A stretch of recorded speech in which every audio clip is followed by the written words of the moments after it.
Hey y'all, this is Greer, and this podcast is, pretty much the same as every other podcast, which, I think some people might find a little strange considering the, circumstances of what's happened, over the weekend, and, we chose, Fran and Georgia and I chose not to talk about it.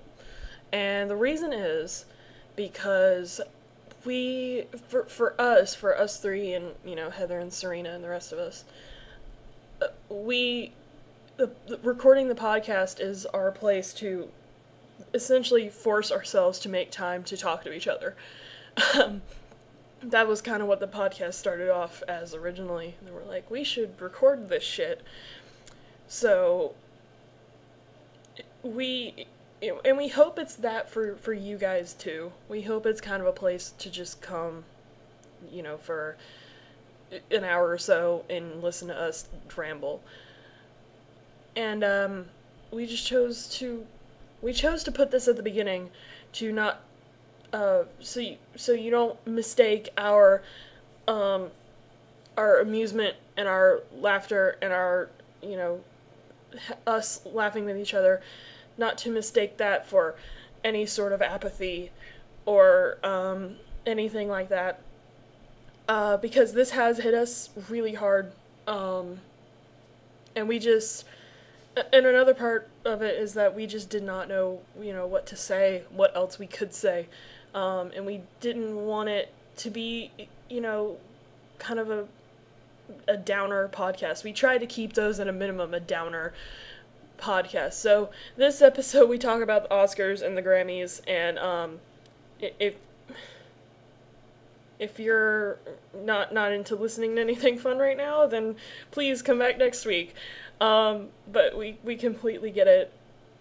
So, I just wanted to explain why the certain topic is not getting brought up in this podcast, and our condolences to Justin's friends and his family, and we are still a big part of this community. We consider this community very close to us, despite all the drama and the fans fighting and all that crap. So we just did not know what to say else to it. So this is a podcast filled with fun and laughs, and we hope it maybe cheers you up. So thanks for listening, you guys, and we're on to the podcast now. Thank you.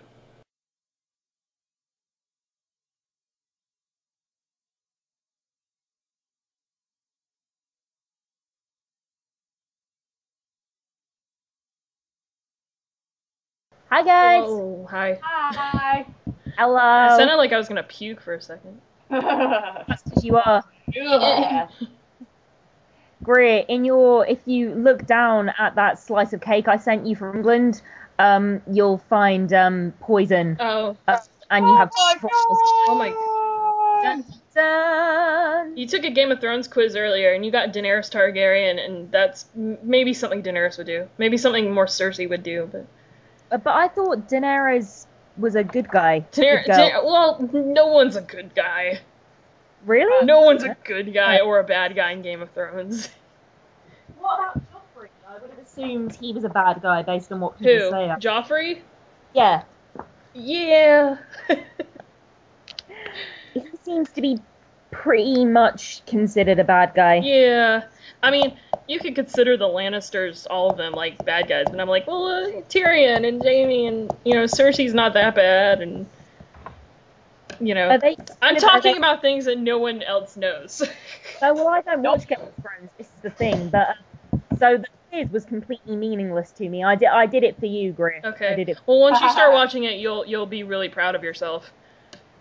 Okay, that's good. And you kind of a badass too, didn't you? Arya Stark. Nice. So there are the Starks and the Lannisters. So is it two families Oh at no, war? there's like 15 families. Oh, okay. No, see, completely meaningless The to me. Greyjoys, the Tyrells, the Baratheons, which the Lannisters have married into the Baratheons, but now they're kind of married into the Tyrells as well. Just silence, Greer. I'm trying to think, like, who's married into who now? Just literal tumbleweed. Oh, no, it's okay. I'm just looking at something else. That's alright. Oh, right, yeah. Me too. No, I'm doing, like, what I'm doing is so boring at the moment, I don't even feel like it bears mentioning. I just found a really cool link that some of my Facebook put of Disney princesses with historically accurate costumes. Ooh. I'm just looking at that. Yeah, it actually, so far, looks pretty cool. People have been posting a lot of gender-bent Disney princes, and I'm like, I can get down with that. I saw that at MagFest, at one of the booths. Someone had they always show what people art, they have their art displayed. And they had one of, like, all of the princes or the guys of Disney in dresses and, like, in full makeup. And it's so funny, because, like, not that they're in dresses, but some of their facial expressions. Because some of them were, like, really happy, and some of them were just kind of, like, confused, and some of them were just like, meh. There's one post that's kind of been going around on Tumblr, and it features a gender-bent Esmeralda from Hunchback, and I'm like, I will get on that in a second. Yeah, that whole thing of the gender bent of them. Like, some of those do look good, but then, like, what was it? I think the one for Ariel, she looked too... No, that didn't work, because she looks like a chick. And the one of Meg was fucking creepy. Does anyone else think, though, that a lot of the early Disney princes, I think this is interesting, look quite feminine? Oh, yeah. The prince in Snow White, the Prince Charming. Hell yeah. The prince in Sleeping Beauty. I don't even think he was a prince, but the guy from Sleeping Beauty. No, he was a prince. They were feminine. The guy in the first prince from Snow White, who didn't even have a name. Oh yeah, he was very Prince feminine. Charming was his name, I think. I think that's his official name. I know the prince in Sleeping Beauty is Prince Philip, which is, I'm sorry, but Philip, what a boring name. How do you know that? Well, I know that. A Disney nerd, just massive Disney nerd. Because they say his name, and, I've never seen Sleeping Beauty. I do, don't they? Never seen it? They say it once. I've seen every single old Disney movie except that one. I hear with Sleeping Beauty I'm not missing much. So. Yeah. Well, I was going to change the subject to the award stuff, because that's what we were going to try and talk about. It is award season, everybody! Woohoo! I have a pen, and I'm ready to write things down. I've got pens, too! Wow! Why can't I hold all these pens? I have the Oscars. I mean, the Grammys were yesterday. Grammys were last night, and I was pleasantly surprised at the Grammys, because they're either A, something happens that is just batshit crazy, and I was waiting for that, but it didn't really happen, and B, I'm usually kind of disappointed with the Grammys, but this year it was actually, I enjoyed it. I enjoyed myself. I only watched some of it. I missed the beginning, and I caught, some of the middle. I really only stuck around because I wanted to see Daft Punk. It was good. It was, but at the same time, it's their second performance. They should have gotten more to do. They were kind of backup to Pharrell and Stevie Wonder. And, that's cool, but it's your second performance. You should do something, Well, maybe they didn't want to. You have to think about that. Well, that's lame. I was really happy that there were a bunch of weddings at the end. Yeah, what was that? I heard about that. What happened? They did, Macklemore and Ryan Lewis did Same Love with Mary Lambert. Queen Latifah came out and married them. And then Madonna came out and started singing with Mary Lambert. And I'm thinking, what must Mary Lambert be thinking right now? Because she's just an indie singer, and then got a hit with Macklemore and Ryan Lewis. And now she's standing there singing with Madonna. I know, it's incredible, isn't it? You can see the look on her face, look how far I've come. I mean, that is the thing, though. So much of getting successful in the industry, it's 70% hard work, but it's 30% luck. Oh, yeah. The fact that Macklemore even got to the top of the billboards is amazing on its own, I think, because he had no backing from a record label for his album. Really? He had his own record label. He got viral on the internet, and then, he had fans before that. I mean, he's been in the doing music on the internet for years now. That's the new thing to do, is you get started online. Yeah, That's what happens. Thrift Shop went viral, Oh, and then everyone bought his album, and they're like, oh wow, he's actually not just a one-trick pony. He's actually super talented. Well, yeah, I mean, like, yeah, I mean, you know, absolutely. I think record labels are becoming more and more meaningless. I mean, particularly now that people, you know, they download everything online anyway. Yeah. You know, people very rarely still buy CDs. It's not really as much of an industry, which is great, I think. Like, I mean, not the fact that people don't buy CDs, but I think it's great because the internet is so diplomatic. You know, there's no middleman. It is just about whether you're good at what you do. Yeah, I mean, definitely him and Kendrick Lamar, who I've started listening to very recently, like, they're ruling that genre right now, and it was a tough choice, I think, for most of the Grammy voters to choose between those two, because they're just both equally as talented as the other. So, sorry, who was the other? Said it was Macklemore and Kendrick. Macklemore and Ryan Isn't he one of Lewis. the douchebags married to the Kardashians or something? No. Oh. Kendrick Lamar. That's Lamar Odom. That's who you're thinking of. I don't know. Lamar Odom is a D-bag. Kendrick Lamar, from what I know, is a nice guy and actually very talented. Okay. He did a when cross people- performance with Imagine Dragons last night, and that was my favorite performance of the night. That was super intense. It was really electrified, and I wish they make a studio version of it because it was really good.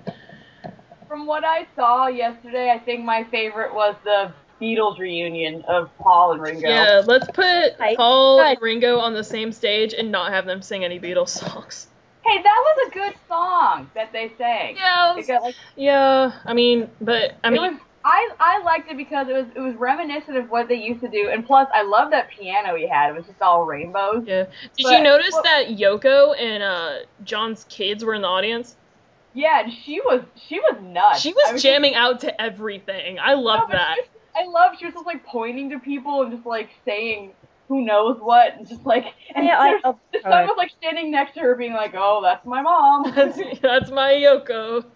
She's And then, so- like, I think I was the only person who noticed this, but, like, I was saying this to Greer before we recorded. At the end of their performance, like, Paul and Ringo are, like, taking their bows and everyone's, you know, clapping their heads off. And Paul was, like, he kind of walked over to Ringo, and it looked like he was trying to give him a hug, but Ringo kind of backed away. I think he even, like, put his hand over, like, no. And I'm just like, oh. Maybe he didn't tension. want man love. I don't know. I don't know either. Yeah, it's a bit odd, isn't it? I don't know. I guess he's from a different generation, but you would still think, wouldn't you, Paul McCartney? Well, they broke up for a reason, you know. I guess it's still bitter, but whatever. It was cool to see them, you know, perform. Yeah, I mean, I haven't seen it yet, but I mean, yeah, to see Paul McCartney and Ringo together again, like, that's very, very cool. They're doing, it's a week and a half from now, they're doing a big 2-hour Beatles tribute that the Grammys are putting on. I'd love to see that. I'm definitely going to see that. Yeah, because it's But they the... had Julia Roberts, of all people, come out and talk about it. And I'm like, oh. Yeah, that's kind of weird that they had Julia Roberts, but she's hot right now, so, you know. Guys, can I stop you for a second? I wanted to just, like, can we very, very, very quickly put this conversation on the back burner so I can tell you about the email I just got? Okay. Sure. I just got an email from, okay, I'm a member of a website called Casting Call Pro, because, like, I act like that's what I'm hoping to do for a profession. Oh, yes, I can find it. Well, I know, and you will. I believe in you. I just got this email. I applied to audition for something, and I got an email back saying, I'm hereby to let you know, doesn't make any sense, that we have already selected our female lead, but thank you for showing us your interest. Barely makes sense. And then it goes on. However, we are still missing a male character, which we are having an audition for this Friday. If you think any of your friends might be interested, please ask him to contact me directly via Oh. photo and contact to be included. No. Wrong. You got short hair. I don't know, you could pull it off. No! That's not how you do it. That's not how you cast. Yeah, there If really you isn't cast how you people, cast. you don't. If you are trying to cast for people. You don't tell someone they can't do it, but maybe a friend of yours can. That's wrong. No. It is the rudest, most unprofessional, misjudged. I mean, it's from the. Let's have a look. The London College of Communications. So they're obviously not, They're not communicating very well. Well, the email That's didn't. what it is. It's a college. I've worked with, obviously being out of college, I did being in college and then sort of being around college age. I've done college productions, and not all of them are professional. Like this one college that I usually hear casting stuff about, they are usually very unprofessional. So that's very common because in that time you're still learning how to do shit. But that. I mean, so far the interactions I've had with colleges when I've done student films have been very good. This is it's always a mixed bag. Sometimes they're very professional and sometimes they're not. Yeah, for me this is an anomaly. I've never had anything like this. I do think that's a good point though, from the London College of Communication, an email that makes no sense grammatically. I didn't want to say the name, but yeah, Drexel. I've worked with them a few times. I think the cat's the bag now. Yeah, they are. Oh, I don't know. Just sometimes I got cast for one of them, but then I couldn't make it. But other times I've had such trouble just trying to get to where the auditions are. It's they don't contact you. What I love. I thought they were implying at first that maybe you could audition for the male lead as well. Oh my god, that'd be hard. That'd be so mean. That's what I thought you were, they were implying at first. And I'm like, well, she does have short hair. I mean, she could pull it off. I'm an actor. I wouldn't have been offended by that in the least. Because to be honest, if they told me we wanna cast for an unattractive, sweaty nerd, I wouldn't have been offended. I wouldn't have given a shit. It's a job. But I mean, no, this is fucking offensive. Put that in a trash can, the bin. The bin, yeah. Put it in the bin. Put it in the fucking rubbish. Can you guys help me compose an email back to them, which I won't send, obviously. But dear London College. No, put communications. Say, dear London Communications Office. Listen to this podcast, and that'll be my response to your insulting email. Okay, so far I've got Dear London Communications Office. Put communications in quotes because they obviously don't communicate very well. Yeah, what did they say? I hereby, therefore, or something like that. They messed up their English. Okay, it was I'm hereby to let you know. So I'm going to put, I'm hereby to let you know that you can fuck off. You're really classy. I know, I'm classy as all hell. Stay classy, London. Stay classy, London. Go fuck yourself, San Francisco. I'm going to close with that. I just let you know that you can fuck off. Okay, what next? Well, that's it. You should have ended at that. Oh no, there's got to be more. Be more acerbic than that. Acerbic? I don't know. I'm not the London Communications Office. How should I know? So far I've got Dear London Communications Office. I'm hereby to let you know that you can fuck off. My friend, douche. My friend cunt bag will see you at the... I don't want to play devil's advocate, but this is a little harsh. Just to let you know, we should act together sometime, Fran. That's awesome. Cunts. I'm good at this. All I'm hearing is cunts. I know. It's very, very profane. I didn't really actually have anything else to say about the Grammys. Oh, except that Pharrell looked like a Mountie. Pharrell kind of always looks like that. But no, it's that hat. He wore a red jacket, but he looked like a Mountie. Yeah. A stupid hat. Pharrell's cute. But then I saw people comparing him to the Arby's guy. Yeah, I saw that. Can I read you what I've written and then I'll never mention it again. Okay. Dear Communications Office, I'm hereby to let you know that you can fuck off. My friend Cuntbag will see you at the auditions. Just to let you know, he is a bag of cunts just like you. Ow. And I've deleted that. Are you sure? I'm positive, yeah. Imagine if I hit send, my god. Oh my god. Okay, See, now so, don't you feel less angry? yeah, I do. I do. They say that that's true. Like, when you're angry, you should write a letter and then crumple it up and throw it away and burn it and... Well, that was the goal. Yeah. To feel less angry. I'm hereby to let you know, in fact, that I'm less angry. Okay. I'm hereby to let you know. But yeah, for old County. I is hereby to let you know that is no good English. That is no how you cast. That is no how you cast big movie. Big movie parts, and you have to misspell all of that with like lolcat writing, you know? Yeah. How do you misspell big? Maybe put a H in it or something? Yeah. Put a hashtag somewhere in the middle. Hashtag big.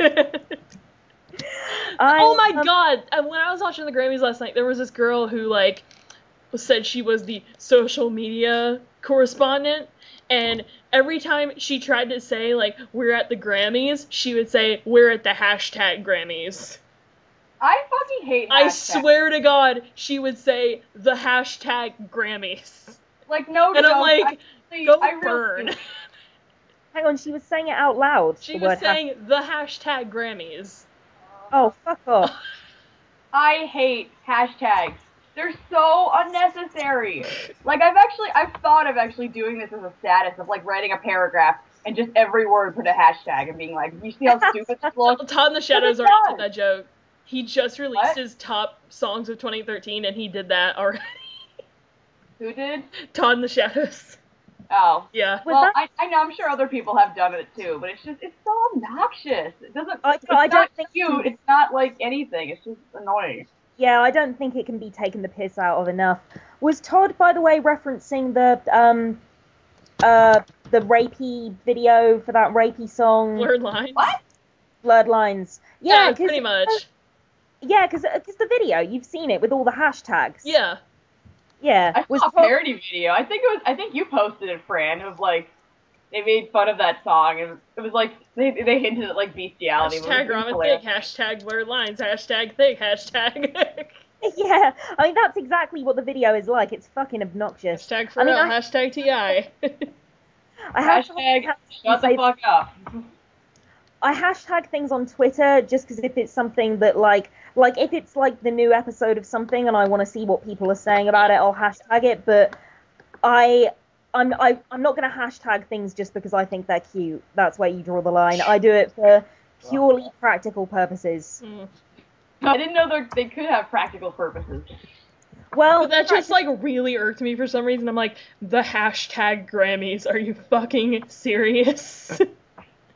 I is hip and cool with the kids. Please tell me, I couldn't have been the only one that thought that was so hilarious. I'm sure you weren't. I think it's retarded. But, you know, that's just me. What was I gonna say? Is it the Oscars you wanted to talk about, Greer? The Oscars. Yeah. I thought we could do something fun, because most of us have not seen... Well, yeah, we haven't seen really any of the movies that are on this list, except for... I've seen a couple. Yeah, exactly. Yeah. I have not seen any of the Best Picture nominees. But I probably will, at some point. I saw American Hustle and 12 Years a Slave, and of that list, 12 Years a Slave should definitely win. 12 Years a Slave probably will win, because it won Best Drama at the Golden Globes, and it's like, well, that means it's probably going to win the Oscar, too. I feel like I'm the only person... Oh, what was that? I was just saying I heard that American Hustle was quite lightweight for a nominee. That's what I was going to say. Yeah, it's good, but, it's not as good as all of the praise it's getting. I just decided one day to check its IMDb page. Not only is it nominated for a ton of Oscars, it's nominated for, a shit ton of BAFTA awards and, other kinds of awards, and I'm like, guys, this isn't Citizen Kane. Is it just that because Because I know it's meant to be a fun movie. I haven't seen it. It won the Golden Globe for best comedy or musical at the Golden Globes. It's not a. I don't really see it as a Yeah, comedy. I'm like, is it a comedy? Not really. I mean, like, Golden there's Globes. funny moments. It's not There's really not a drama, though. Well, it kind of is. Is It's it? like well, Is it objectively well written though? Like, even if you don't think the subject matter is particularly deep, like, is it objectively well written, acted, made? Like, yeah, like, let me just, yeah, I did see it. It is well acted. It is well written. But, like, you know, nominated for every big Oscar, no, it's not that amazing. Like, Well, it like got Christian more Bale- acting awards than anything, and like Christian Bale's awards. nominated for Best Actor. Like, he was good, but, like, I don't know. Considering his competition, no, he's not that good. Like, the Okay. 12 years... So the we're gonna do something that everyone else is doing, and I have a ballot from the Entertainment Weekly, and we're just gonna predict what's gonna win based on what we've heard, you know, what we saw at the Golden Globes, and we haven't seen any of these movies. I feel like that's what sets us apart, is that we haven't seen any of these movies yet. I know. I think that's an added twist. Yeah. You know, we've seen maybe one or two. But yeah. we're not noted film critics. And I will probably be seeing them, like, probably near, like, when February starts, because they just put in a bunch of movies back in again. Like, one of the theaters just put back in 12 Years a Slave and Gravity, because people wanted to see it. The only ones that I'm interested in, just from a purely personal standpoint, are 12 Years a Slave and Captain Phillips. I think 12 both. Years a Slave is, like, really, that's no joke. I think that's probably gonna sweep everything. It's like, it's so raw. Like, you see, like, the beating, you know? I'm seeing it tonight. So, I mean, what I've heard, like, I think what people say is really important about it is the fact that it's one of the few films about slavery that isn't being told, you know, from a white person's point of view. Yeah, and it's not like, I don't want to say glamorized, but yeah, sometimes in slavery they don't make it, you know, it's not as bad as it really is, but in this it's like, yeah, it is as bad as it is. Like, yeah, but there's nothing romantic about plantation life, you know? Not like fucking Song of the South, where it's like, yeah, I picked cotton. well, that's Disney. Of course they're gonna romanticize it.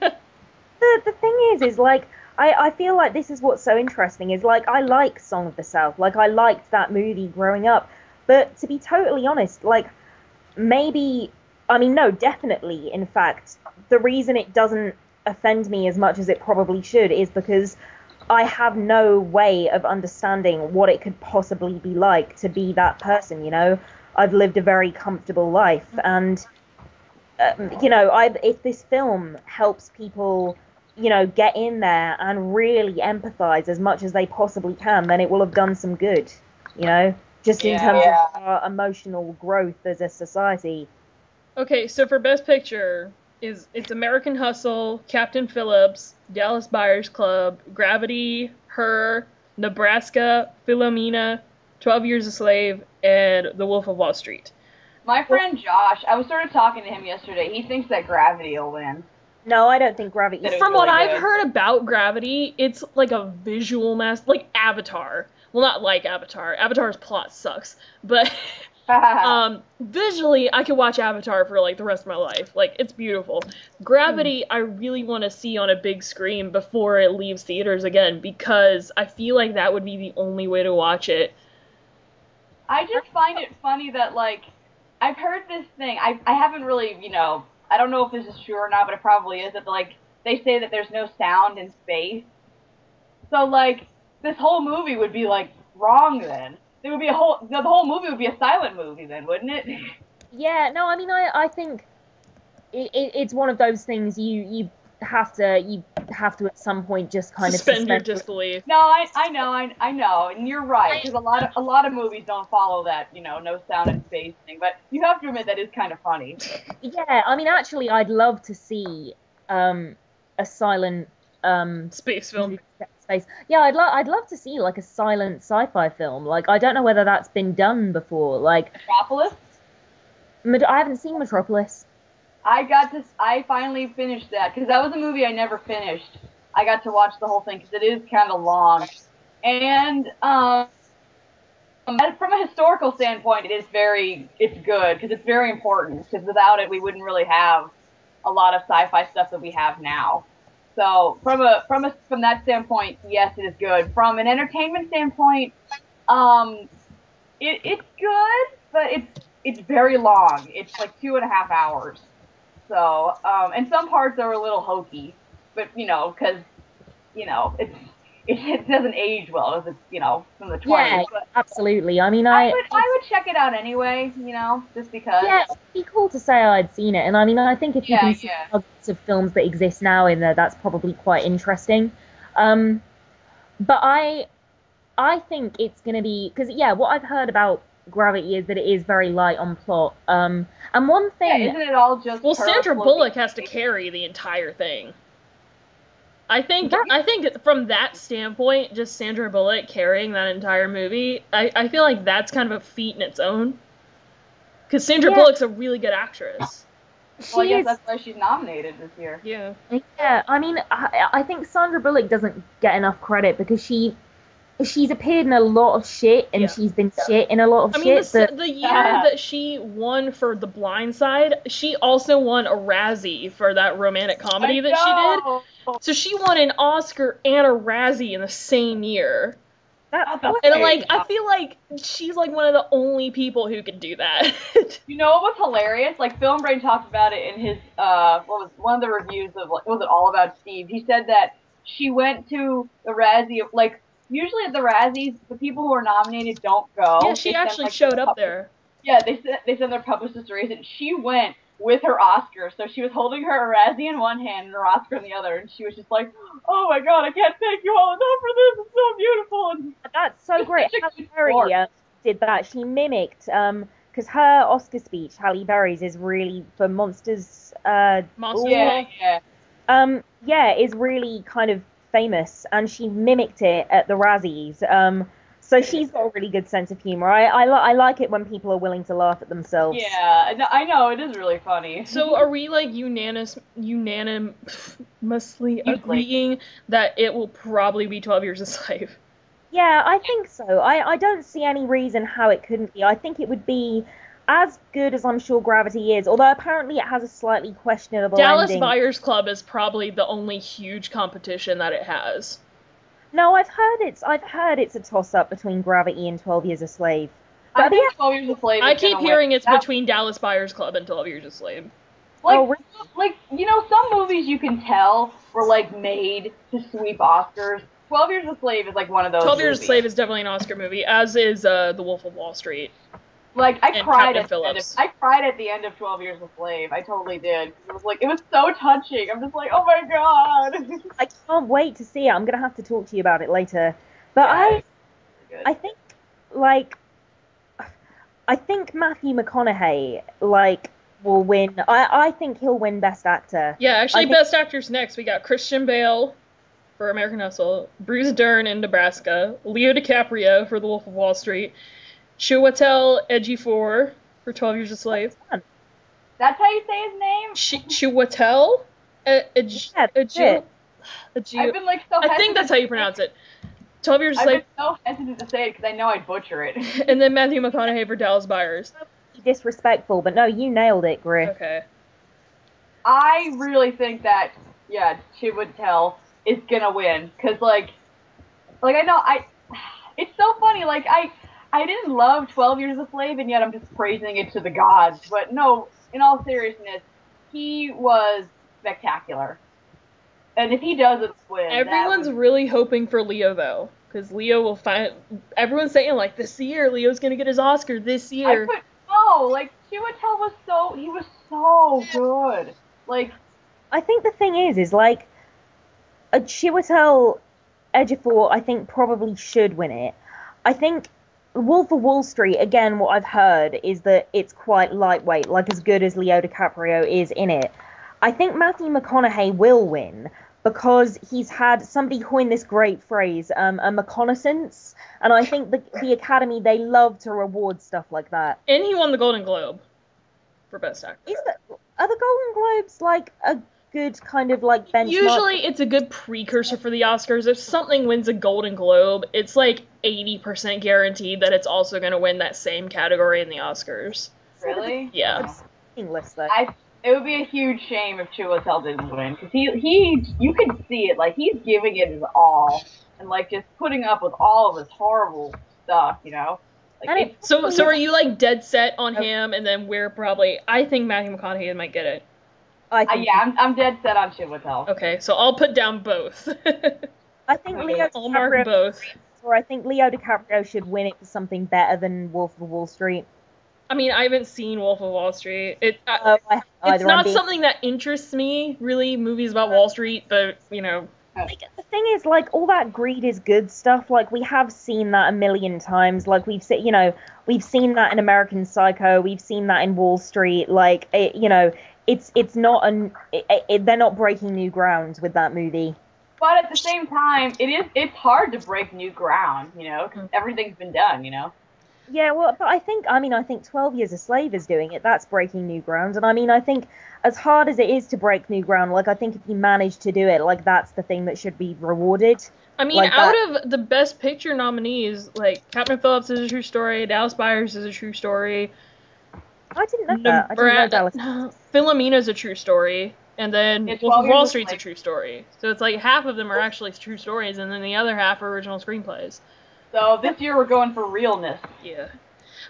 Best Actress, we got Amy Adams in American Hustle, Cate Blanchett in Blue Jasmine, which is Woody Allen's new film, Sandra Bullock in Gravity, Judi Dench in Philomena, and Meryl Streep in August Osage County. Now, I think it should be Cate Blanchett. I've heard her performance in Blue Jasmine, what I've heard is that it's not Woody Allen's, like, best film, but it is very good, and that Cate Blanchett is extraordinary. I'm gonna have to go with Amy Adams, because, like, her character was pretty layered. She was like, you know, this girl, it's like starts out, she's just like this average Jane, but then, like, she meets Christian Bale's character, and, like, you know, he reveals that, like, he's a con artist, and he thinks that, oh no, she won't love me. And not only does she love him completely, but, like, she goes along with his cons, and it's like. Yeah, and then it kind of just devolves into, like, you know, oh, I can't love him because he's married, but I really do love him. But, oh, I'll use this guy to help with our situation. So I think she was really good. Even though, like, I don't know, like, she wasn't, like, amazing. But if you know, from what I don't know, I would pick that. But, was it just, again, I haven't seen everybody else, so I don't know. It'll probably be Meryl Streep because she's, you know, the Oscar darling. Yeah, Meryl Streep is pretty much. I mean, I think the Academy this year might be willing to give it to somebody else because Meryl Streep already has so many awards. And I think it would be really obnoxious to give it to Meryl Streep because actually, yeah, one, she has so many. Two, it sounds like actually it isn't the best performance of the year. I want to see August Osage County. Like, that's a movie I actually want to see. You know, I did want to see it. I did want to see it. And then I heard somebody talking about it, noted film critic Mark Commode, whose opinion I respect highly. I think I know who that is. I think Film Brain is a fan of his, although I've liked him for years. I want to clarify that, get that out of the way. I just like him because Film Brain likes him. But I do like Film Brain. Hi, Film Brain. But, no, he said that the problem with August in Osage County is that it feels like a play. It doesn't feel like it's done anything to merit being on the big screen. And I think based off a play. Well, yeah, it started out as a play, and I think it's a legitimate problem. If you put a play on screen, there has to be some purpose. I mean, you could argue that it's to get it to a wider audience, which I think is legitimate to a point. But I think if you are going to try and get it to a wider audience by putting it on screen, you still have to make it cinematic. Yeah, because a lot of have to do that, and it is a good reason, but you do have to, like, put in more to it than just a wider audience. You got to actually put in effort. So. Yeah, apparently it was very stagnant. Apparently it was, you know, and not even in a kind of particularly powerful or creative. You know, it wasn't like something like, I think it's Rear Window that is it's all one. Oh no, it's not Rear Window. It's Let me look it up. There is a movie that is just one shot, and That's Rear Window, isn't it? Oh, Goodfellas? Is that Rear Window? Have I got that right? I didn't want to say it because I haven't seen it, and I didn't want to. Oh god, I had to watch that in school. I think. I don't know. I mean, I hear Cate Blanchett is supposed to be really good, so I might go with Cate Blanchett. Personally, I would like Sandra Bullock to win, because I feel like, again, it is a feat that she was able to carry that entire movie for that amount of time. And he had, two people, George Clooney as well, but they chose to let George Clooney go after the first 15 minutes of the film, which I feel like that was, I think a good choice on their part to just have Sandra Bullock, and somehow, I think George Clooney dies at the first 15 minutes of the movie or some shit like that, but... Spoilers! Yeah, I have no idea. I don't know. That's what I assume happened to George Clooney in that movie. But, he just died. I think it was a good choice on their part to just have just Sandra Bullock in this, kind of vulnerable place, in a scary-ass, space is terrifying, is what I'm trying to say. No, I agree. And actually, what I like from the bits of her performances that I have seen is that, I mean, when it first happens, when she first gets lost, it is really scary. It's like heart in your mouth scary. And that is entirely down to her performance, I think. It isn't movie panic. I mean, it is, it's very raw panic. And actually, from what I've seen, her performance is very, very good. Mm-hmm. So it seems like we're at a crossroads of who we choose. So I think we're all the different choices, I guess. I know who I want to win Best Supporting Actress. We'll get to that in a second. Jesus. Sure. So we're torn between. You know what? I could probably go with. You're setting me apart, actresses. I could probably go with Amy Adams because, for the sole reason, I think she's gorgeous. Well, she is.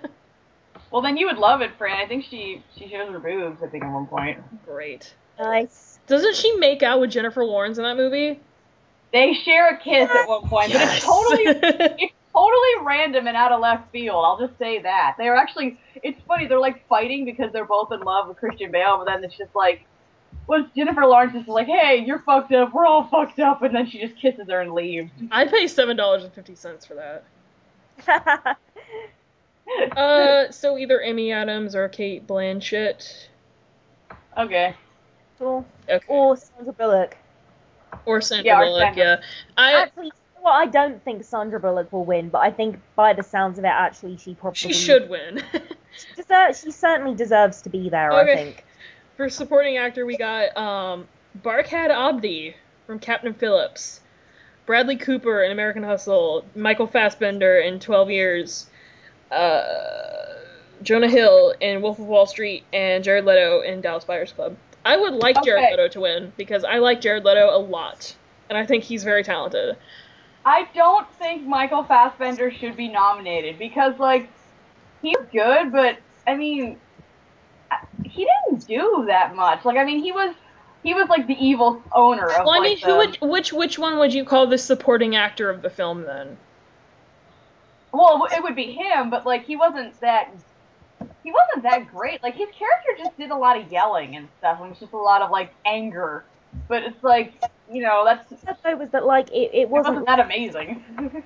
I heard it wasn't just a kind of mustache twirling villain though, it was much more. No, it wasn't, but it was a lot of yelling and a lot of I don't know. He was in love with one of his slaves. There was a lot of almost rape, but it wasn't, I don't know, it wasn't Oscar winning, but that's just impression that there was more going on under the surface though, that he was a complicated person. I didn't get that feeling.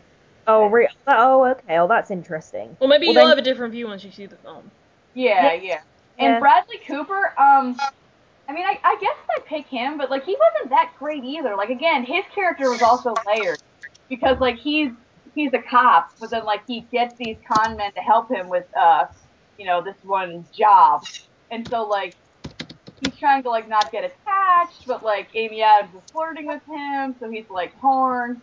But then he's also, kind of on edge for other reasons, because, he thinks his boss is a dick. So it's, it is kind of layered, and plus he had to wear this horrible wig. Everyone in that movie has terrible hair, except for the women. I know. Well, Yeah, like the Jennifer men Lawrence was fucking nice. full in American Hustle. Yeah, that's one thing. They all had bad hair except Jennifer Lawrence, but I don't know. I guess I would choose Bradley Cooper. I don't know. I would definitely say Jared Leto. I haven't seen Dallas Buyers Club, but You know what? I love Jared Leto as a person. I'll go with you. I don't know. I really can't decide. I don't know. What do you think, Fran? I actually don't have an opinion on this one. I think Jared Leto, I mean, yeah, I don't know. I'm trying to summon up things to say, but I really couldn't call this one. I just think It'd be cool if Barkat Abdi, the Somalian pirate and Captain Phillips. I think it'd be cool if he won. That'd be pretty rad. Apparently his performance was extraordinary. Yeah. And Captain Phillips, I really want to see. Dude, Tom Hanks got fucking shafted in the Oscars this year. Well, he has got so fucked. He'll be fine. He's got plenty to comfort him. Yeah, no, he'll bounce back. He got fucked. I can't believe that, like, Saving Mr. Banks is, like, barely nominated for anything. What has it been nominated for? Has it been nominated for Best Film? No. Ah. Even though I think it should be. Saving Mr. Banks was a really good film, I think. It got nominated for other stuff, like, I think. So it's got something. I feel like, and like, Emma Thompson was, like, so good in that movie. No, I've heard she was brilliant. Emma Thompson was so good. I feel like maybe, like, I don't know. Do you think... I feel like Colin Farrell should have at least gotten supporting actor. For Do you think it's what? because it's... He was in the movie. He was in Saving Mr. Banks? Mm-hmm. Oh. He plays young T.L. Travers' alcoholic father. And he's also a total hottie. That's why he should win. Yeah. He gave a really great performance in that movie. And no one's talking about it, but it was a really good performance, I think. But definitely Emma Thompson, Tom Hanks definitely got fucked this year. Hey guys, when are the Oscars anyway? March 2nd is the Oscars. Oh, okay. You have plenty of time to see all these films if they're coming. I'm not in that So big a are rush. we on Jared Leto or Bradley Cooper? Both, I guess. I don't know. Are you stuck on Bradley Cooper? I guess, well, just because he was good. I don't know. Yeah, I guess I'd say Bradley Cooper. Okay. Supporting actress, Sally Hawkins in Blue Jasmine, Jennifer Lawrence for American Hustle, Lupita Nyong'o for 12 Years, Julia Roberts in Osage County, and June Squibb in Nebraska. I love that name, Squibb. Yeah, that's like a great name. That's a movie term, so. Really, is it? I love Yeah, Lupita Nyong'o. I love that name. I don't know Squibb why. A squib is like a blood bag that goes off when, a character gets shot or stabbed or something. Ah, cool. But, Everyone says Jennifer Lawrence right now. she, I don't know what to say about that, because, like, her character, she wasn't, like, a main character. I mean, obviously, she's supporting, but even as a supporting, she wasn't in that much. And when she was, it wasn't that amazing. Like, her character was kind of a bitch. Because, like, I guess that, that's the point. Who's, Christian Bale's bitchy wife that he's stuck being married to. Yeah. And, like, she was good at that, and she did look hot. But, I don't know. Oscar winning, and also, if Lupita Nyong'o, I think, if she's who I think she is, like, the one slave that, like, the guy kept, like, the one slave She's that really gorgeous African-American girl. She's, like, super cute. I'm trying to remember who she was in the movie. I think she was, like, when he lived with Michael Fassbender, he had this one slave that he was, like, in lust with, and I think that was her. Mm-hmm. She was alright. I guess. I don't know who I would choose. People are also saying Julia Roberts as well, so. See, I know, I've heard, the most buzz I've heard is about Lupita Nyong'o. Yeah. I would say her or Jennifer Lawrence. I think. No, I'm gonna go with the squib lady, because that just sounds funny. We'll say Lupita Nyong'o, because, everyone's buzzing about her and Jennifer Lawrence, so. But we'll say her just for the sake of... From what you've said, Georgia, Jennifer Lawrence sounds really underwhelming in that. Well, I mean... Well, I've heard that she's not in the movie much. That's why. Yeah, so she's not underwhelming because she doesn't get much to do. And that's, and that's for obvious reasons, because, like, her character is, not that important. She's more of, like, a plot inconvenience because, like, he wants to be with Amy Adams, but he can't because he's married to Jennifer Lawrence and they have a kid, so it's like... But, like, instinctively, though, if a performance stands out, no matter how small it is, like, you never go away thinking they're a plot inconvenience. Well, she was good. Like, I mean, I think for me, she was good as the film went on. As it progressed. So, I don't know. Okay. Honestly, for me, my favorite thing about that movie was the soundtrack. It was awesome. Oh, yeah. But I don't think it was all, like, old songs, so I don't think it'll be nominated for, like, original score or anything, because it's all, like, old music, but, God, there's some really catchy stuff in there. We can move on to, director.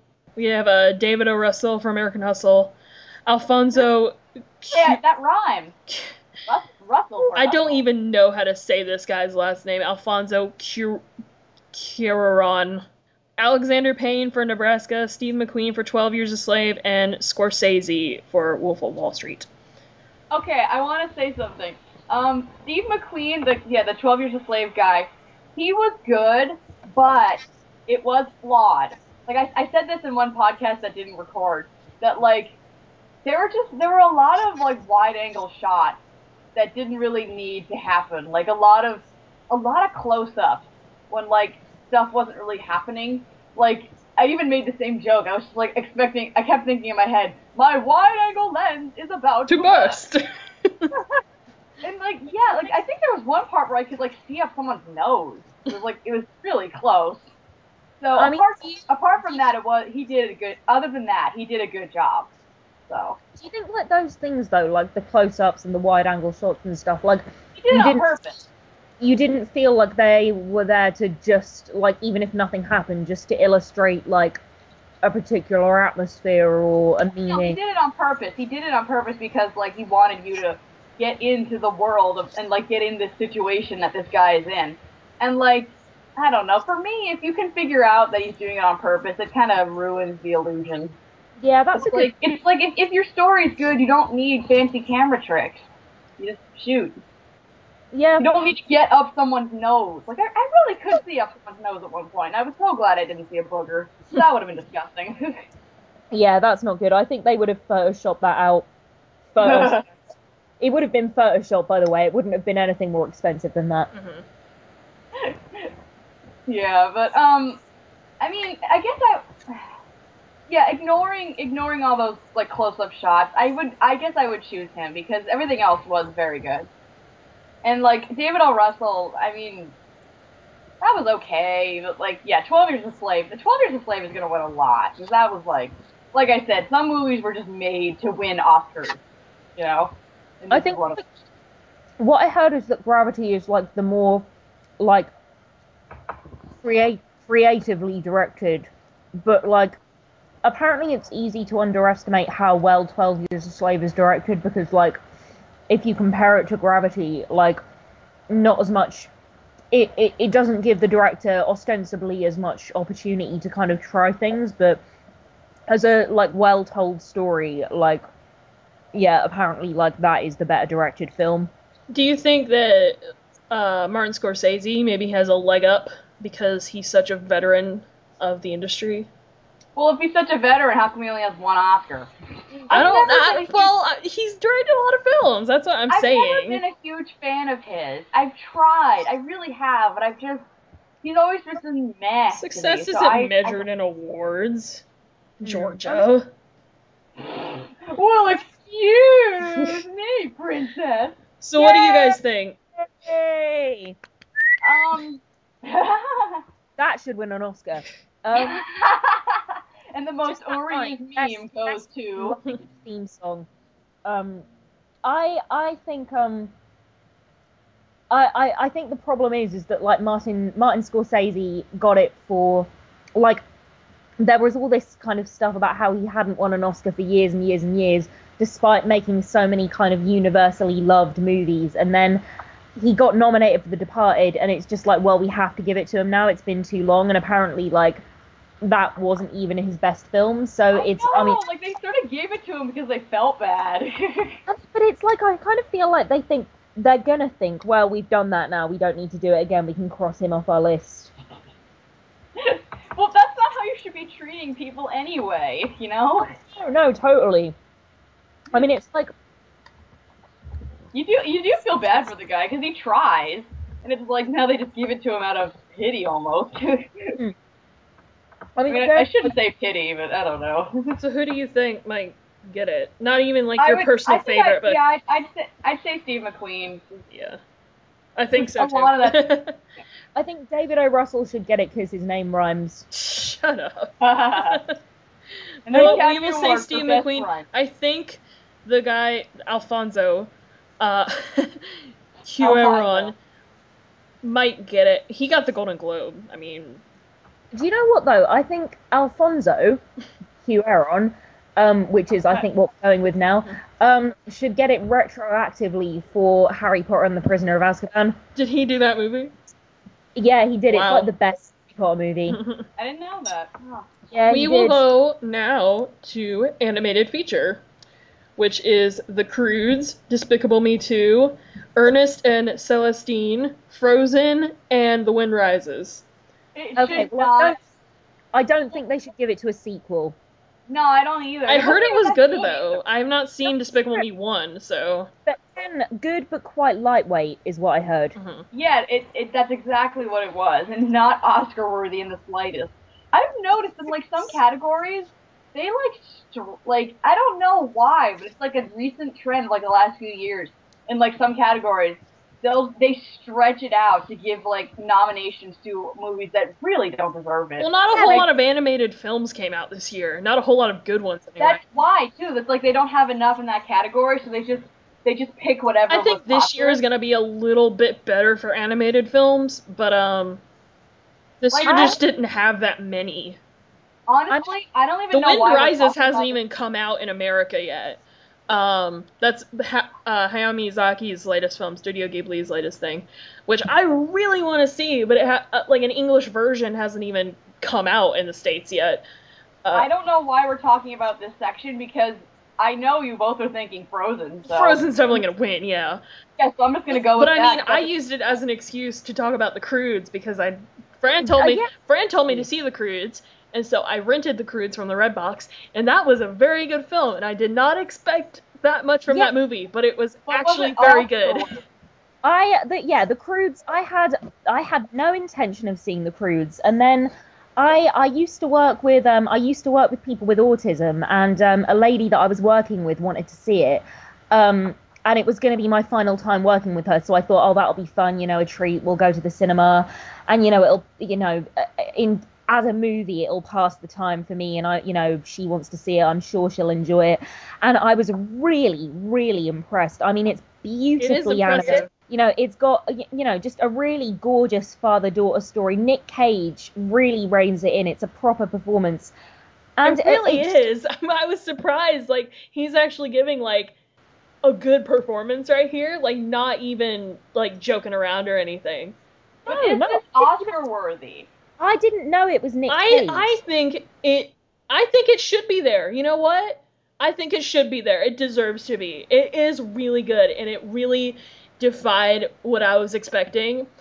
And you know what, as well? It deserves to be there because it put everything into it. Like, when you can tell that a movie put everything into telling a story and looking beautiful. It's really gorgeous. It's really good. It put everything into everything, and it paid off, and you can't ask for more than that. It's probably the best looking thing I've seen from DreamWorks in a long time. Oh, yeah. Oh, absolutely. I mean, it was stunning. Like, it's making me want to see it again, because I haven't seen it in about a year. And no one's talked about it, but the soundtrack for that movie, the score for that movie is actually really good. I was really, impressed with the score for that film. Like, I had it stuck in my head for, days after I saw it. To be honest, though, I think you're right, Georgia. I think it will be Frozen. It will definitely be Frozen, but The Croods definitely deserves to be there, I think, and so does Yeah. The Wind Rises, which I have not seen, but it's Studio Ghibli, so it's automatically great. Uh, Ernest and Celestine, I had to look that up. It's a French animated film. And I read the plot, and I'm like, oh, this actually seems pretty cute. Like, oh, What's it I'd see about? this, you know? I haven't heard. What's it about? I haven't heard It's of about a mouse, a little mouse, and Aw. she lives in, like, this underground world of mouses, and she lived in this orphanage, and they would tell scary stories about bears and how evil they are. And so, she like, all the mice in this world are dentists, so she has to That's study random. dentistry.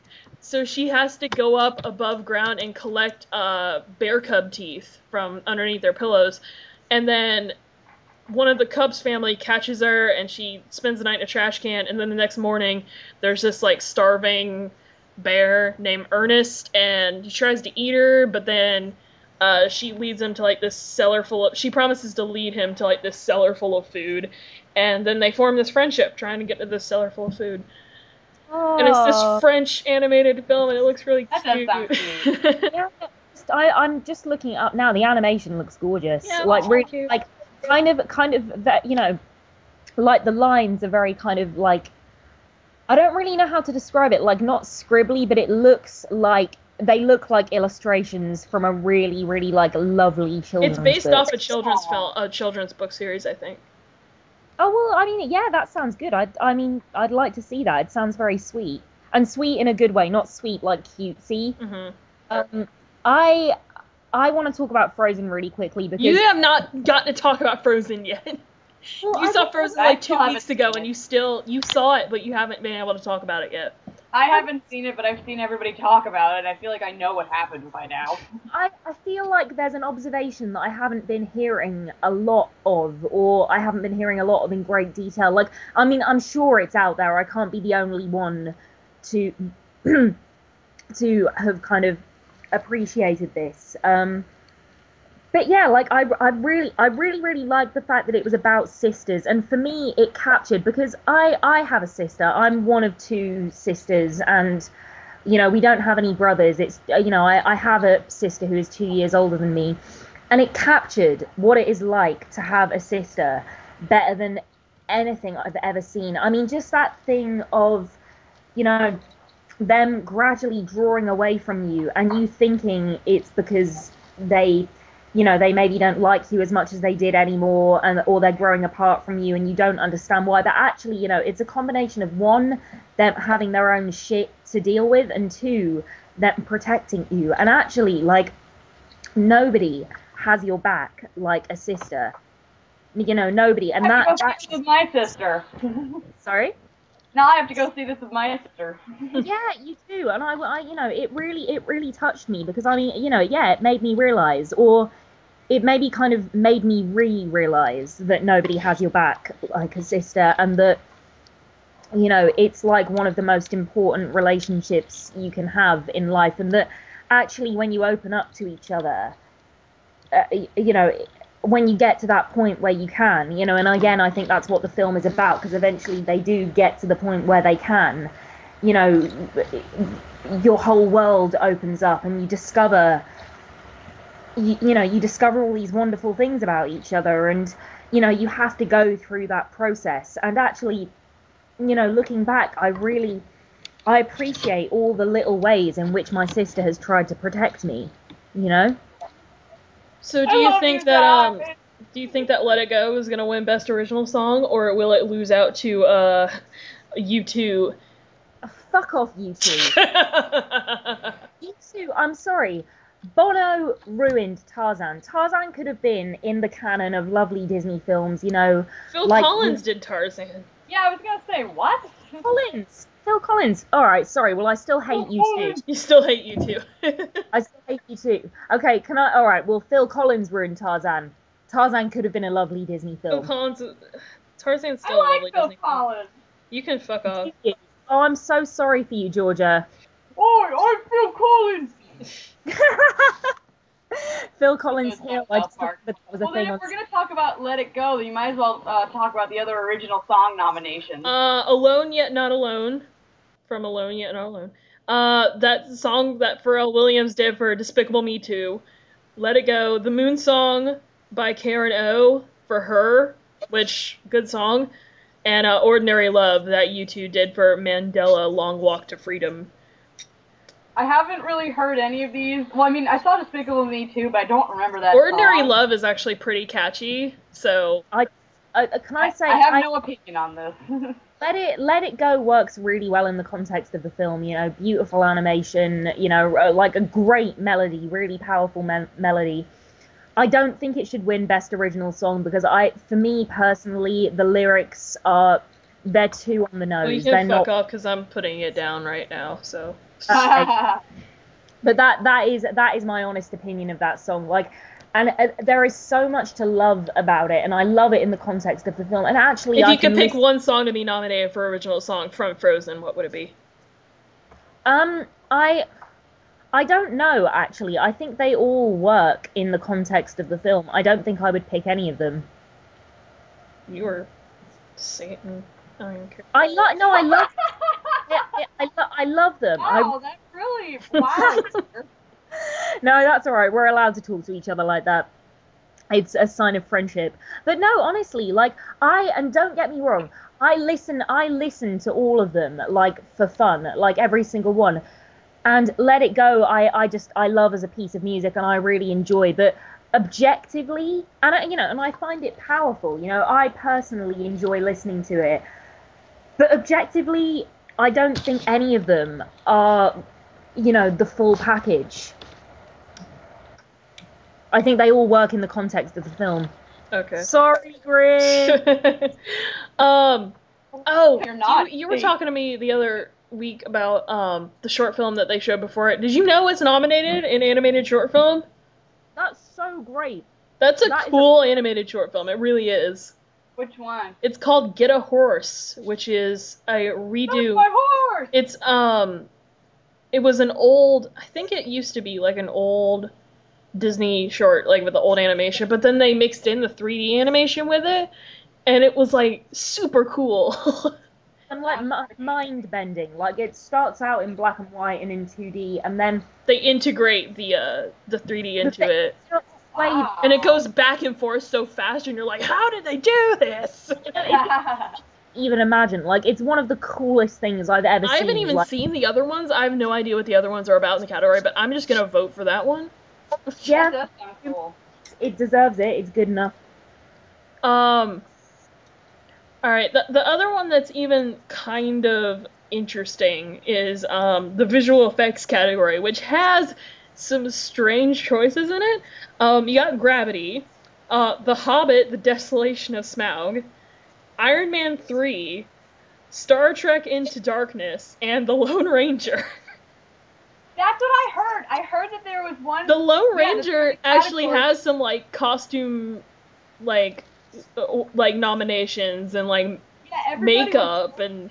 That got nominated, or like some movie got nominated. It was that or something else, but everyone was in such an uproar about it. The Lone Ranger is a good-looking movie. Like, it looks great, but I think on paper it was probably a great idea, but I'm just kind of pissed that like I would totally trade out like the Lone Ranger or Star Trek Into Darkness for Pacific Rim. Yeah, Pacific Rim is awesome looking. Yeah, like, right? What they did with Pacific Rim and its visual effects are like... That's what I heard, that like Pacific Rim didn't get nominated for anything. Yeah, it kind of sucked. I love it. That does suck. I love Pacific Rim. Wow. I mean, I think Johnny Depp's costume for the Lone Ranger as Tonto should win because it's so racist. And the reward for best racist portrayal that tries not to be racist but really is goes to Johnny Depp. So have you actually? So I've seen Iron Man 3. Okay, that's the only one on this list that I've seen, and I mean it looked alright. That is all. I mean, did the Hobbit look good? Yeah, the Hobbit looked great. Yeah, I mean Star Trek. If anyone saw Yes, Star Trek. Star Trek I looks. don't know. I think it was an underwhelming movie, but I guess it's not nominated for that. It's nominated for visuals on its own. But I don't remember being wowed by the visuals, whereas I'm always, you know, in a Peter Jackson film that you were going to be wowed by the visuals. I mean, like, I think it's funny that you have, like, Gravity, and then the other 4 movies are just, like, these huge blockbuster, like, nerd films. It's cool, isn't it? Yeah. I'm just happy gonna say Gravity only because Gravity looks. I think Gravity will win that. I don't think there's, I think Gravity. Yeah, I think it deserves it. Mm-hmm. But yeah, that's the only ones that I want to go for. That's so weird. Pacific Rim didn't get nominated for anything because everyone was saying how good it was. It's amazing. The critics, I don't think, liked it, but everyone else did. And so, I know that some people that liked it, like some people that I respect liked it.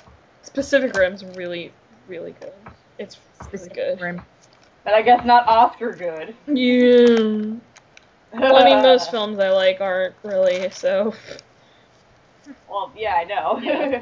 What about the writing awards? The writing, like the screenplay, like adapted screenplay and original screenplay? Yeah. For original, American Hustle, Blue Jasmine, Dallas Buyers Club, Her, and Nebraska. And then for adapted screenplay, Before Midnight, Captain Phillips, Philomena, 12 Years a Slave, and The Wolf of Wall Street. Okay. Well, I wouldn't mind Captain Phillips winning that one actually, just because. Although I think 12 Years a Slave probably will win. And actually, I'm reading the book at the moment, and it is incredibly well written. Like just from an objective standpoint, like what it's about a very. Philomena? Isn't I want to see that. Yeah, Philomena. Philomena is kind of a dark horse, actually. I was thinking it should win something because it's an important story, and no one tell me the ending. No, don't worry. It's all a dream. Yeah. I'm trying to think of how it could have been which bit of it could have been a dream, which would be the funnest thing to take out. When I heard the title Philomena, I thought it was actually something else because I saw a play with the same name. But then I realized it's like something totally different. I mean, I don't.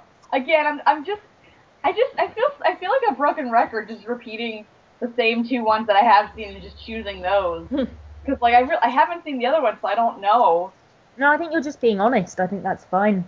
Yeah, but I don't know what I would choose for either. I really don't. I would choose Spike Jonze for Her because I just love Spike Jonze. So And I just like him in general. So Oh.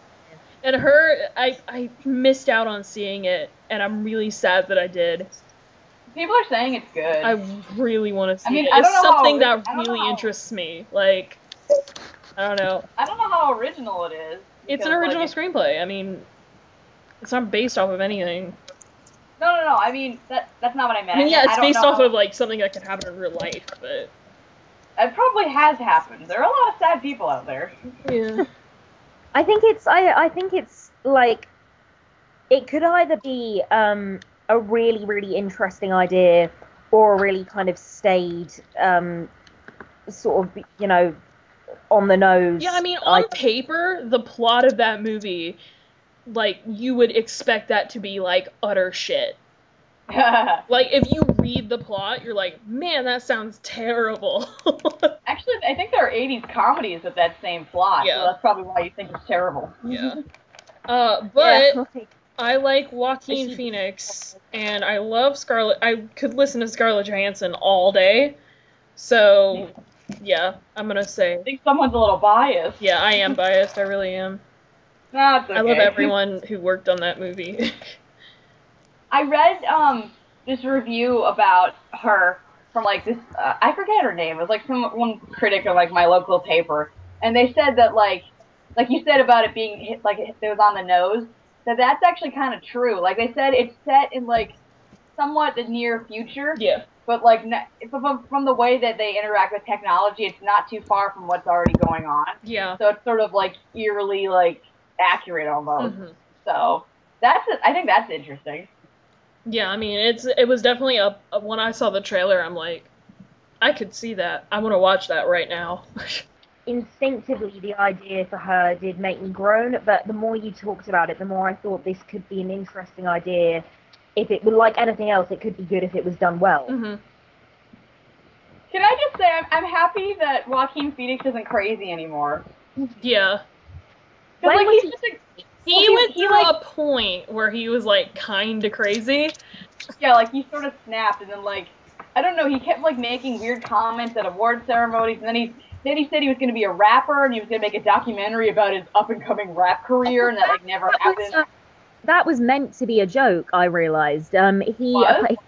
Yeah, he went on the show a couple of, I think maybe it might have even been a couple of years later, and said, yeah, no, we were, that it was meant to be a prank. I was filming it for something very specific that never happened, but yeah, it was, or something like that. I think if you look up, was it Joaquin Phoenix on Letterman? I think if you look up Joaquin Phoenix on Letterman, you'll get the interview where he later comes on and explains it. Yeah.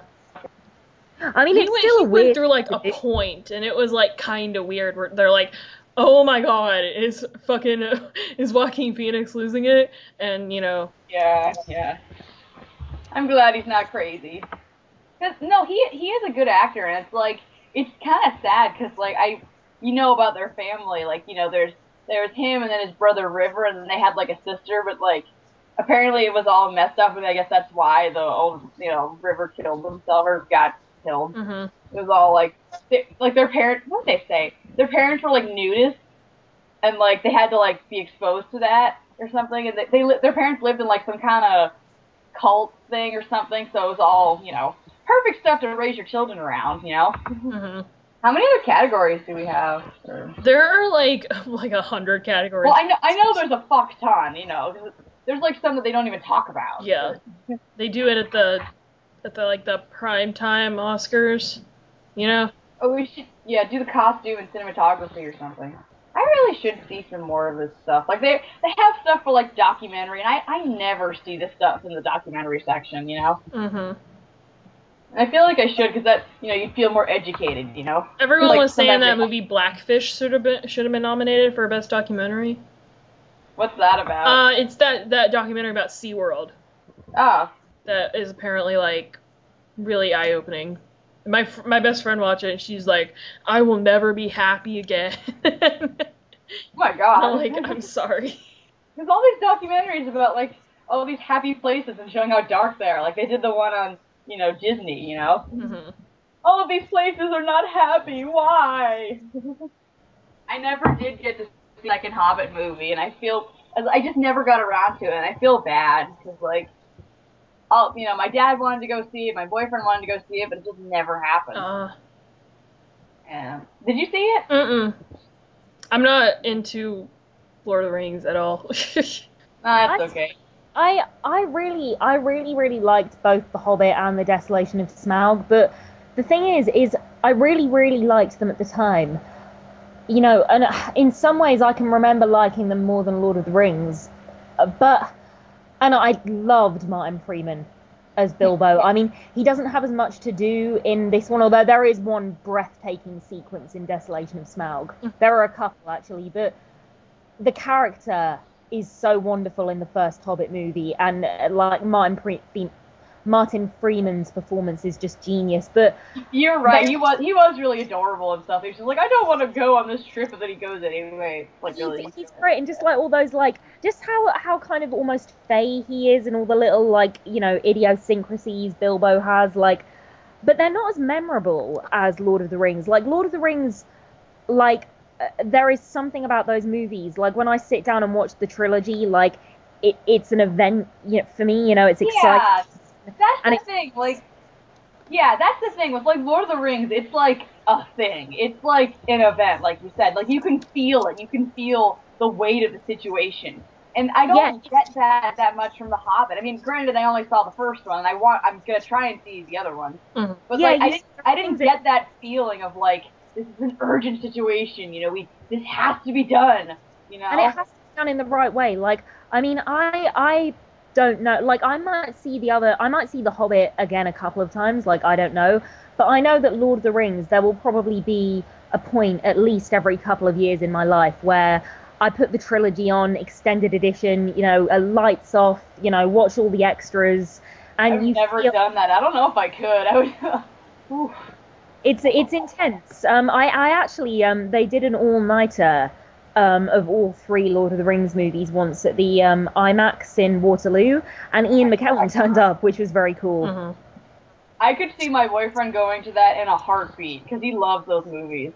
Really, it was so much fun. Yeah. And Ian McKellen turned up and he kind of walked down the aisle, like right past me. It was so cool, but I really wanted to trip him up and say, "You shall not pass." Oh. Maybe not trip him up. He's an old man. Ian McKellen seems so cool. He really is, and him and Patrick Stewart are like besties. I know. It's just like your sassy grandpas, hanging out. They just seem so adorable. You know what? What new trailer I saw during the Grammys last night was the new trailer for Maleficent. Oh, yeah. I really hate Angelina Jolie, but maybe I'll see it. Freaking me and my friend were talking, and we're like, man, it sucks because this is either gonna be really, really amazing or really, really awful. That's the feeling I get. I think, there's not gonna be a middle ground with this movie. Oh yeah. I instinctively, despite the fact that I don't know, like I'm not against by any means the idea of giving villains backstories, but it's notoriously been done quite badly a few times, and I don't know, I just feel I feel it could have a kind of visual style that I find a bit obnoxious, a bit like something like Wicked, like just very kind of like twirly and opulent and maybe it's just me from watching, having now caught up on all of Once Upon a Time, but I'm really tired of like villains. Like, you're right. It's cool if they have backstories, but I'm tired of like villains having backstories where it's like, oh, they're not villains, they're just anti-heroes. It's like, well, why can't a villain just be a villain? Yeah, exactly. Why can't it's like a really good example of this, I think, is like Joe Pesci in Goodfellas is just a psychotic. He's just a scary psychotic, and that is so much more compelling because you're happy to be one. Yeah, exactly. You can leave it to the audience's imagination as to why they're like that, but the not knowing is the fun bit. Yeah. Yeah, that's the complaint. You know what? It's like a similar complaint people had with the Halloween remakes. It's like, people don't want to know these things. You don't have to know these things, but people want to tell them anyway. And the thing is, like, if you can tell it well, then do it. But if you can't, then you should back off and let someone else. Yeah, hell yeah. I think the best example I've seen of it is Bates Motel. I think that's very, very well done. Should we get back to the Grammys? I mean, the Oscars. We are done with the Oscars. Oh yeah, I think we're going to talk about costume and cinematography. Costuming. Everybody likes costume. For costume design. Actually, makeup and hairstyling, there are only 3 in that category. Dallas Buyers Club, The Lone Ranger, and Jackass Presents Bad Grandpa. Wow. What a weird list. Wow. It's interesting that kind of films that would otherwise never be recognized by the Academy, in things like costume, they usually pop up. I mean, it's very interesting. I think, I could be wrong, but I think the year Norbit came out, it was nominated for costume. Are you serious? I'm deadly serious. Oh my god, I have to look that shit up right now. Can you imagine if the Jackass movie won? Oh my god. That would be pretty cool. I think that. Yeah, but like movie purists would be like up in arms with torches and pitchforks. It'd be a big deal. I heard it was a good film. Yeah, I wanted to see it, but I never got around to it. It looked funny. I would be less offended by that than the Lone Ranger winning. I'm the Lone Ranger. I can't get past Johnny Depp as Tonto. Fucking Norbit won, or it was nominated for Best Makeup for Academy Award. I think it was like 2007 or something. That was shite. Like, Jesus Christ. like, the thing is, like, the costume was impressive, the makeup, rather, was impressive, but it was Eddie Murphy as a Chinese guy. Like, that's offensive, you know? No matter how good the makeup is, that's offensive. Oh my god. To be fair, he plays, like, fucking, like, 5 other characters in that movie. Isn't that what he always does now? Yeah. I wish I was watching a thing about Saturday Night Live and how in, like, the 80s, it was, like, Eddie Murphy that was basically carrying that entire show when it wasn't very good, and, for a few years, and I told my mom, I'm like, man, remember when Eddie Murphy did funny things? And she's like, yeah. Remember when Steve Martin was funny? Yeah. Remember when Mike Myers was funny? Yeah. Oh, poor Mike so Myers. sad to think about. I know. Someone think of the comedy!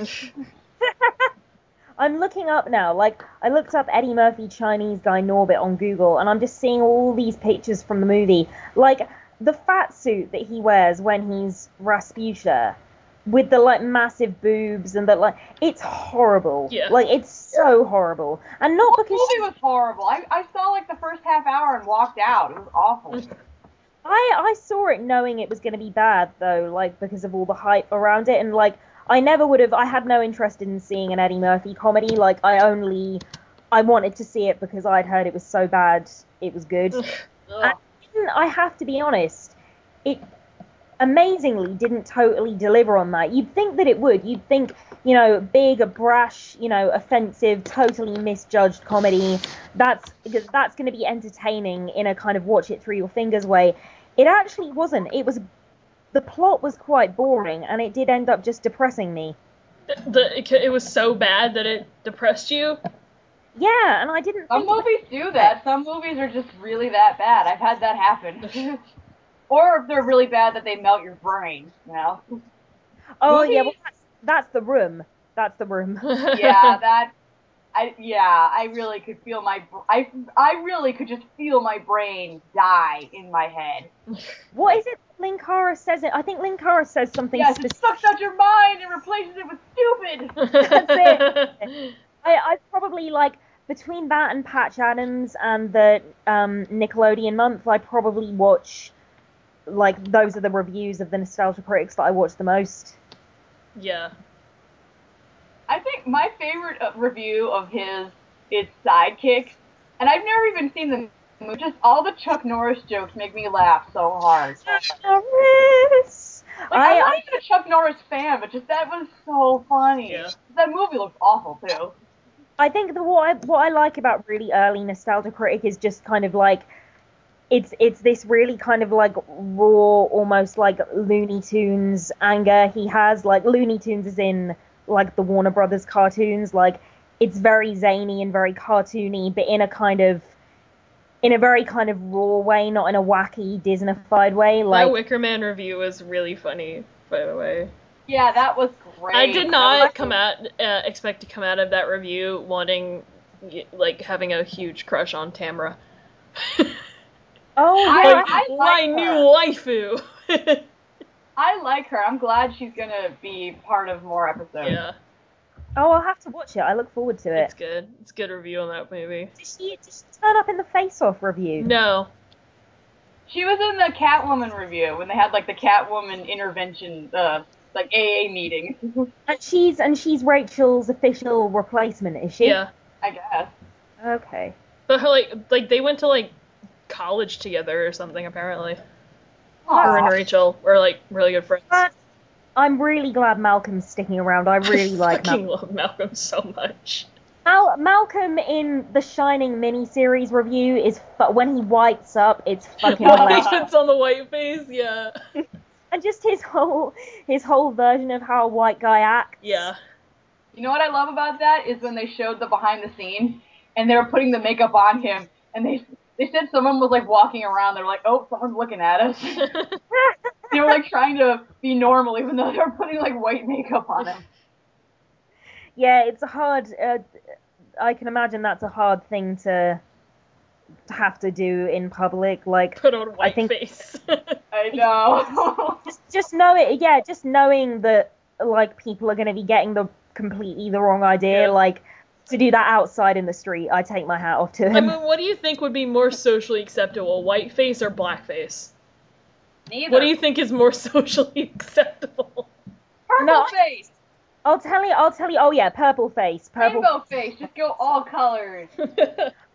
I think that it's really difficult. I don't think either of them are I acceptable. was half but joking, but... Well, none of them are acceptable. I've always got to give a kind of pseudo-deep answer to everything. Dude. I'm going to skip it now because I don't think I have anything to add. Can I ask, can our, cover for this episode, can it, for no reason at all, be I now pronounce you Buck and Welshy picture that You Cat... saw the picture too? Sure. It's so good. Can that be our cover this week, Sure. He made it his profile picture, and I'm just like, Cat can die happy. please? Oh, Yep. that's so sweet. Man, I wish I was cool. What do you mean? You're cool. You're the coolest. Let me see. I haven't seen it yet. A podcast of awesomeness. This is the best podcast out there. This is the best podcast on the web. In the history of ever. I think we're about ready to wrap up. Yeah, we should probably wrap up. It's been a Alright. fun already. So we got a lot of stuff to look forward to at the Oscars. Yeah. And also, not to mention who's gonna wear what. Who's gonna wear what? I haven't even Oh. looked at what everybody wore at the Grammys last night. I still Matt think where I look like a Mountie. Yeah, for real. I liked it when Matt Stone and Trey Parker turned up in dresses and on acid to the Oscars. Oh yeah, Oh, when yeah. they went to the Oscar. Throwback. Throwback Thursday. It's Monday.